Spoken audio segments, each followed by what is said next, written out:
अलकपुर नामक एक सुंदर गांव में भानु नामक एक औरत रहती थी। वो उसी गांव में बिजली ठीक करने का काम करती थी। वो हमेशा पैसे कमाने की लालच में रहती थी, इसीलिए सबके पास बिजली का काम करके उनसे ज्यादा पैसे लेती थी। एक दिन रात के समय में एक आदमी भानु के घर जाता है। भानु, हमारे घर में बिजली नहीं है बेटा। इतनी रात में बिजली ना होने के कारण सो नहीं पा रहे हैं हम। पंखे के बिना सो कहाँ सकते हैं हम। इसीलिए मैं तुम्हारे घर आए बेटा, ताकि तुम आके देख पाओगे कि क्या हुआ है। ठीक है, चलिए। तब भानु उस आदमी के साथ उनके घर जाती है, ये देखने कि बिजली क्यों नहीं आ रही है। वहां जाकर देखने पर उसे पता चलता है कि बिजली के खंभे से तार सारे अलग होके गिर गए हैं। अरे, यहाँ तो सारे तार आ गए हैं। ये तो छोटा ही काम है, इन्हें वापस लगा देने पर बिजली आ जाएगी। लेकिन अगर मैं आज ही रात को बहुत काम करने का नाटक करके बिजली दूं, तो मुझे ज्यादा पैसे मिलेंगे।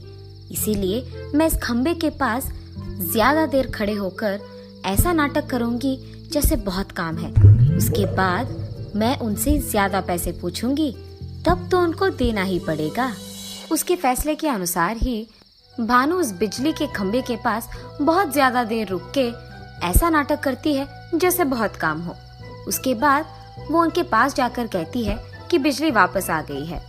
अरे भानु, धन्यवाद माँ, कुछ भी करके तुमने तो आज रात बिजली लौटा ही दिया। बोलो कितना हुआ है? अरे साहब, 500 रुपए हुए हैं। कोई नहीं बेटा, तुमने आज रात बिजली वापस दिला दिया तो कितने भी पैसे हो मैं दे दूंगा। ये लो। वो पैसे खुशी खुशी लेकर भानु वहाँ से उसके घर चले जाती है। अरे वाह, मैंने तो आज बहुत ही कम समय में बहुत सारे पैसे कमा लिए हैं। ऐसे ही कमाती रहूंगी तो बहुत ही जल्द मैं अपने सपनों का बड़ा घर खरीद पाऊंगी। वैसे तो गांव में अगर कोई भी बिजली का काम हो तो मुझे ही बुलाएंगे, पर ऐसा तो नहीं है कि हर रोज काम होगा। मैं ऐसा क्या कर सकती हूँ कि हर रोज मुझे बिजली के काम करने कोई ना कोई बुलाए। सोचना पड़ेगा। ऐसे वो सोच में पड़ जाती है। अरे हाँ, ये विचार बहुत अच्छा है। हर रोज सोने के लिए सबको पंखे की जरूरत तो पक्का है। तो अगर मैं हर रोज सबके सो जाने के बाद एक घर का बिजली निकाल दूंगी और अपने घर चले जाऊंगी, तो मुझे हर रोज बिजली का काम मिलेगा। उस तरह मैं बहुत ही जल्द अमीर बन जाऊंगी और अपने सपनों का बड़ा घर खरीद पाऊंगी।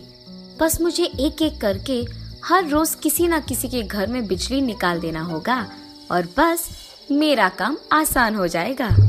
ये फैसला करके वो अगले दिन उसके विचार के अनुसार ही सबके सो जाने के बाद आधी रात को बाहर निकलती है और एक आदमी के घर के बिजली के खंबे पे चढ़कर उनके बिजली के तारों को काटने लगती है। ठीक उसी समय कुछ चोर वहां से गुजर रहे होते हैं। एक औरत को आधी रात के समय में खंबे पे चढ़ के कुछ करते हुए देख वो रुक जाते हैं। हैं? ये क्या? एक औरत खंबे पे चढ़कर इस समय में क्या कर रही है? अरे हाँ, चलो ये देखते हैं कि वो कर क्या रही है। अरे हाँ, अगर हमने कुछ देखा तो शायद इस गांव में चोरी करना हमारे लिए आसान हो जाएगा। ये फैसला करके वो सारे चोर भानु को दिखे बिना छुपकर उस पे नजर रखते हैं, ये देखने कि वो कर क्या रही है। भानु बस वहाँ खंबे पे चढ़कर कुछ तारों को काट के चुपचाप उसके घर वापस जाकर सो जाती है। भानु के साथ ही वो सारे चोर भी उस पे नजर रखते हुए उसका पीछा करते उसके घर पहुँच जाते हैं। इतने में कुछ देर बाद एक आदमी भानु के घर आता है। भानु, बेटी भानु, ऐसे वो उसके घर के दरवाजे को खड़खड़ाता है। हाँ, आई। ऐसे भानु नींद से जागने की नाटक करते हुए बाहर आती है। अरे क्या हुआ चाचा जी, अच्छी नींद खराब कर दिया आपने। अरे बेटी, हमारी तो नींद ही खराब हो गई। आधी रात को जब अच्छे से सो रहे थे तो पंखा चलना बंद हो गया। नींद ना आने के कारण उठ के हमने देखा तो बिजली नहीं है। और आश्चर्य की बात यह है कि बेटी, हमारे चारों ओर के घरों में तो बिजली है, सिर्फ हमारे घर में नहीं है। जरा आकर देखो तो बेटी, कि हुआ क्या है, वरना हम सारी रात सो नहीं पाएंगे। ठीक है चाचा जी, मैं आती हूँ। और ऐसे ही भानु उस आदमी के साथ उनके घर जाती है और ऐसे पेश आती है जैसे उसे कुछ नहीं पता। वो चुपचाप खंबा चढ़कर बस उन तारों को वापस लगा देती है और बिजली आ जाता है। अरे चाचा जी, यहाँ खंबे पे चढ़कर देखा मैंने कि बस आपके तार आ गए हैं बाहर। मैंने उनको वापस लगा दिया और काम हो गया। ये सब देख वो सारे चोर दंग रह जाते हैं।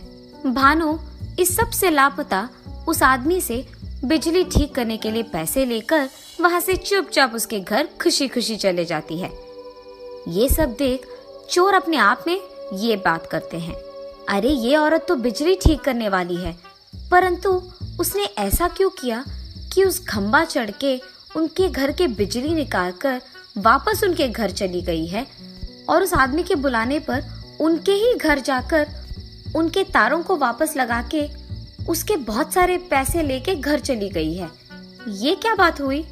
अरे उस औरत से हमको क्या लेना देना, वो कुछ भी करे, हमारा क्या मतलब उससे।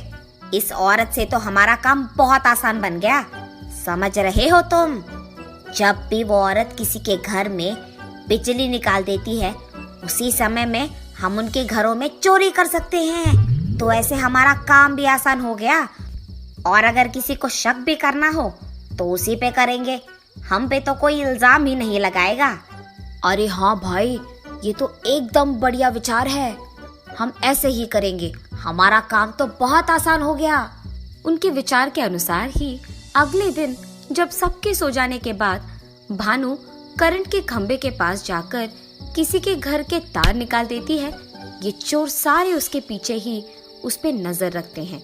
भानु के घर चले जाने के तुरंत बाद वो उस घर में जाकर चोरी करते हैं जिस घर में भानु ने बिजली निकाल दिया हो, और ये सब से भानु अनजान थी। ऐसे ही हर रोज भानु का खंबा जाना और तार निकालना और उसके पीछे पीछे ये सारे चोर उसी घर में चोरी करना कुछ दिनों तक चलता रहा। मैं ऐसे ही हर रोज किसी के घर में बिजली निकाल दूंगी तो बहुत ही जल्द मैं अमीर बन जाऊंगी और वो बड़ा घर खरीद पाऊंगी। ऐसे ही सोचती रहती है जब अचानक भानु के पास उसकी पड़ोसी आती है। भानु, तुम्हें पता है क्या हुआ? हमारे गांव में हर रोज रात को कुछ चोर किसी ना किसी के घर में बिजली निकाल दे रहे हैं और उस घर को लूट रहे हैं। सभी ने फैसला किया कि इन चोरों को पकड़कर वो जमींदार के पास लेके जाएंगे और उनको कड़ी से कड़ी सजा मिलेगी। क्या ये सच है भाभी? परंतु हमारे गांव में ऐसे चोरी कब से होने लगे हैं? वही तो बेटा, हमारे गांव में इससे पहले कभी चोरी नहीं हुई है ना, इसीलिए ज्यादा ख्याल रख रहे हैं। और वैसे किसी को भी नहीं पता कि अगली चोरी किसके घर में होने वाली है, इसीलिए तुम भी चौकन्ना रहना बेटा, ख्याल रखना अपना। चलो मैं चलती हूँ। ये कह के वो वहाँ से चले जाती है। इतने में भानु सोच में पड़ जाती है, मतलब हर रोज मैं जब भी बिजली किसी के घर में काट रही हूँ, कोई इसका फायदा उठाकर उस घर को लूट रहे हैं। अगर ये बात किसी को पता चला तो सरासर मुझे ही वो चोर समझेंगे और मेरे कुछ भी कहने के बावजूद वो मुझ पे विश्वास नहीं करेंगे। ये सब होने से पहले मुझे खुद जमींदार के पास जाकर सच बता देना होगा और मुझे ही उन चोरों को पकड़ा भी देना होगा। हाँ, यही सही बात है। लालची बनकर मुझे चोर का इल्जाम अपने आप पे नहीं लगवाना है। इससे बेहतर तो यही है कि मैं लालची ही ना बनूं, क्योंकि सबके सामने मुझे अपना सर नीचे रख के खड़ा रहना पसंद नहीं है। हाय भगवान, काश ये मैं पहले ही जानती। चलो कोई नहीं, देर से समझी पर समझी तो सही। ये फैसला करके वो उस गांव के जमींदार के पास जाती है और उनको सब सच बता देती है। मुझे माफ कीजिए, मैंने आप सबके विश्वास का फायदा उठाया है। आइंदा मैं ऐसे कभी नहीं करूंगी। मैं बस लालची बन रही थी, पर चोर नहीं। और मैं उस सब चोरों को पकड़ा के मैं अपना विश्वास वापस जीतूंगी। कृपया मुझे एक मौका दीजिए। मेरे पास एक विचार है।